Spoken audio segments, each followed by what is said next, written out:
Welcome to the second half of Football Friday Night, sponsored by Bojangles. What a great start to the season for Ashton Simmons at Stuart Cramer. The Storm is 4-0 under their new head coach and 2-0 in Southern Piedmont Conference play. But tonight, a step up in competition as they were at Shelby. Jordan Sawyers was at this one and has the highlights.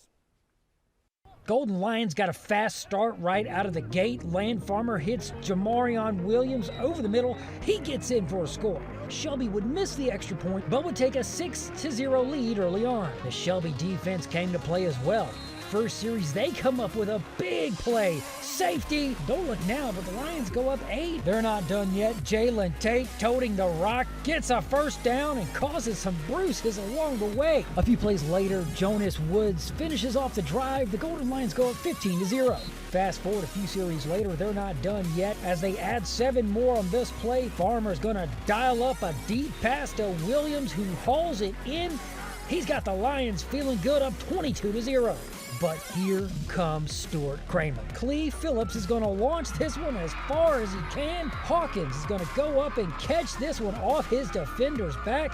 He's got the Storm on the move. Then a few plays later, Chris Worcester has Stuart Cramer on the board with 7. A few series later, Shelby looking to get back on track. Farmer's going to throw out to the flat, but it's picked off by Cooper McMillan. Oski! And just like that, Stuart Cramer has crawled back to within 8. On the ensuing kickoff after half, Corey Alexander is going to take it, find an alley, uses his speed down the sideline. He's going to take this one all the way. They would score 22 unanswered points. Shelby's not done yet as Farmer's going to take it, keep it himself round the outside, and the Golden Lions would find a way to weather the storm. In Cleveland County, I'm Jordan Sawyers for Football Friday Night. So Shelby gets the win there. They give Stuart Cramer their first loss of the season. Ironically, Stuart Cramer is the Storm, and it was storming all night long. But, look, Stuart Cramer played a great game tonight. They take their first loss of the season. But this Stuart Cramer team, they turned this thing around very quickly under a new head coach. So brighter days are ahead for the Storm, for Stuart Cramer. But, yeah, hey, look, it's conference time. They began 2-0. They're 2-1.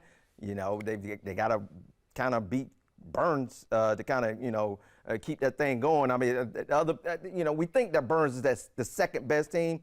Stuart Cramer might be the second best team in that conference. And what's crazy is they gave up 51 points. That's pretty good to keep that Golden Lions offense in check like that, because they've been putting up 70-plus points a game, it feels like. So to hang with them as much as they did before Shelby was able to pull away. Absolutely. Coaches aren't going to take moral victories. That's not something you'll ever hear a coach admit to. But the fact that you're able to hang with and compete with a team for that long has to make you feel pretty good about the direction that team is heading in right now. From where they were a couple of years ago to where they are right now, I think Stuart Cramer and their fans will take this right now. All right, well, let's get back to the action on the field for Newton Conover at Bandy's. It's one of those old school rivalries from up in that area, so who else are we going to send?